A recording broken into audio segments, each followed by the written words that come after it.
There are many beautiful islands all over the planet. Some of them are beautiful destinations which many people head to for vacation spots or just to get away from society. But stunning as they may be, there are islands that hold just as much danger as they hold beauty. Check out these 10 most dangerous islands in the world.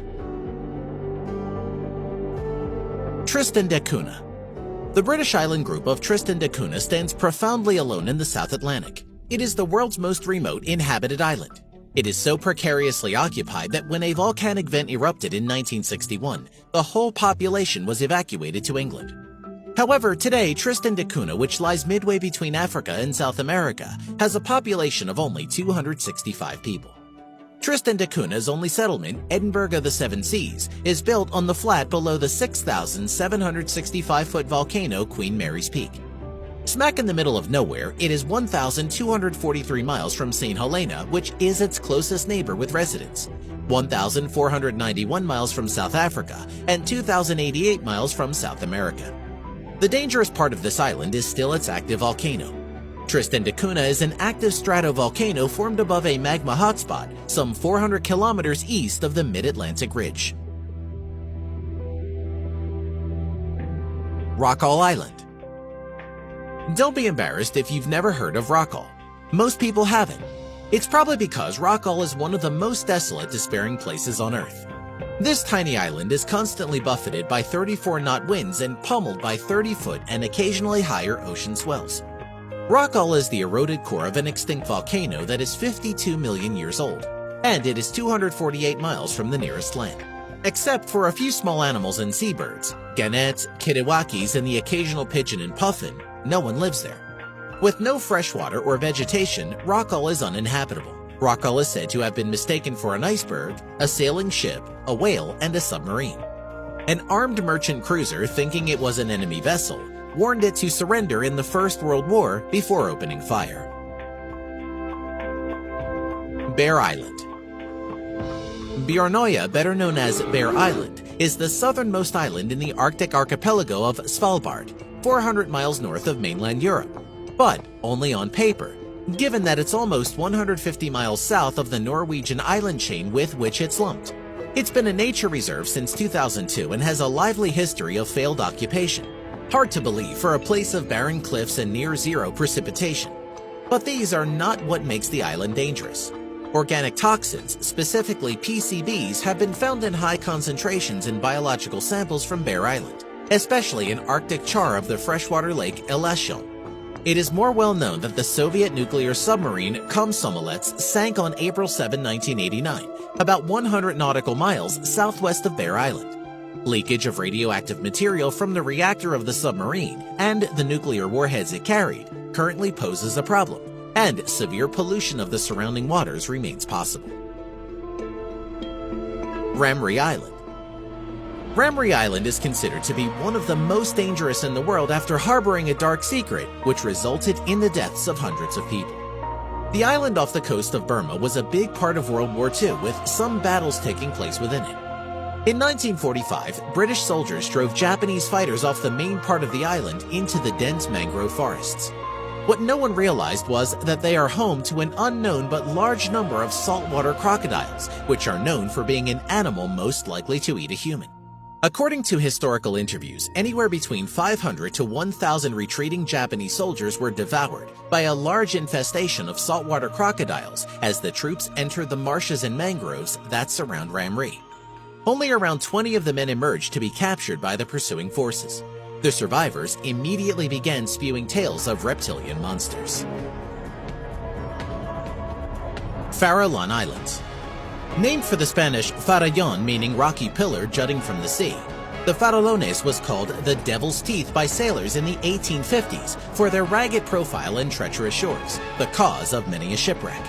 But that is not the only danger here. The sea around the Farallon Islands off the coast of San Francisco was used as a dumping site for radioactive waste.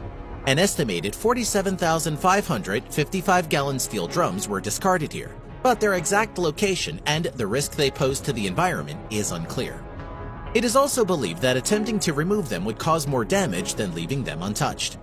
There is also an extensive elephant seal population, which attracts scores of great white sharks. Hashima Island. Located 15 kilometers from Nagasaki, is reputed to be a tourism heaven on Earth. However, it contains the graves of hundreds of Chinese. Hashima Island could once claim the title of the most densely populated spot on the planet. The thousands of Japanese workers as well as forced laborers from China and Korea who toiled in the island's deep mine shafts during World War II are long gone. At its peak, more than 5,000 people worked and lived within the seawall that encircles the small island. The mines were closed in 1974 and the island was abandoned. Most of the massive concrete buildings are still standing though, which gives this island the aura of a floating ghost town or an old battleship. It's become a destination for adventurers, and it was turned into an evil villain's lair in the James Bond film Skyfall. The Great Pacific Garbage Patch is the world's largest collection of floating trash and, for whatever reasons aside from human stupidity, is the most famous. It lies between Hawaii and California and is often described as being larger than Texas, even though it contains not a square foot of surface on which to stand. It also cannot be seen from space, as is often claimed. Microplastics make up 94% of an estimated 1.8 trillion pieces of plastic in the patch, but that only amounts to 8% of the total tonnage. As it turns out, of the 79,000 metric tons of plastic in the patch, most of it is abandoned fishing gear, 46% of it, not plastic bottles or packaging drawing headlines today. An estimated 100,000 marine animals are strangled, suffocated, or injured by plastics every year. Saba Island. The island of Saba rises majestically from clear azure waters, stretching its summit to caress the clouds. It is like no other Caribbean destination. Untouched by the quickening pace of the modern world, an island caught within a moment. This Caribbean island in the Lesser Antilles chain is a special municipality of the Netherlands. Saba is primarily known for its diving, and it has a wealth of scuba and snorkel opportunities, rivaling those of much larger destinations. However, if you ever want to visit, make sure it's during the winter. According to the website of the Caribbean Hurricane Network, the tiny island of Saba has been hit by more severe hurricanes in the last 150 years than any other in the region, including by 15 Category 3 storms and 7 Category 5s. Miyake-jima, Japan. About 160 kilometers south of Tokyo is the town of Miyake-jima, sitting at the base of the volcano that shares its name. This town is covered with a cloud of harmful sulfur dioxide gas spewed into the air by volcanic eruptions. The area's cold and heavy weather systems make it worse.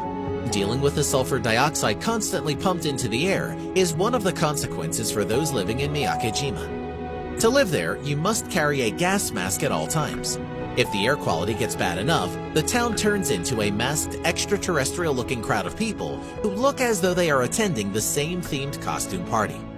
The year 2000 was a particularly awful year on the island, so bad that it was shut down and inhabitants had to be evacuated. The Island of the Dolls, Mexico. The Island of the Dolls, or in Spanish, La Isla de las Muñecas, is one really creepy spot. The island, which is fairly close to Mexico City, is overflowing with dolls hanging from trees. Myths abound about the island. Legends say that a young girl drowned there, the man who found her later finding a doll floating where the girl had been. Out of respect, he strung the doll up to a tree, but despite his act of reverence, he felt haunted by the spirit of the girl and began to hang more and more dolls to please her. There are hundreds of dolls there today, many of which have severed limbs or are decapitated or mutilated in some way. The effect of these lifeless figures swaying in the breeze is understandably macabre, and unsettling stories are plentiful. We hope you enjoyed our video. Let us know in the comments which one you think is the most dangerous. And if you like the video, click the subscribe button and you'll be notified when we release a new one. We appreciate you and want to thank you for watching.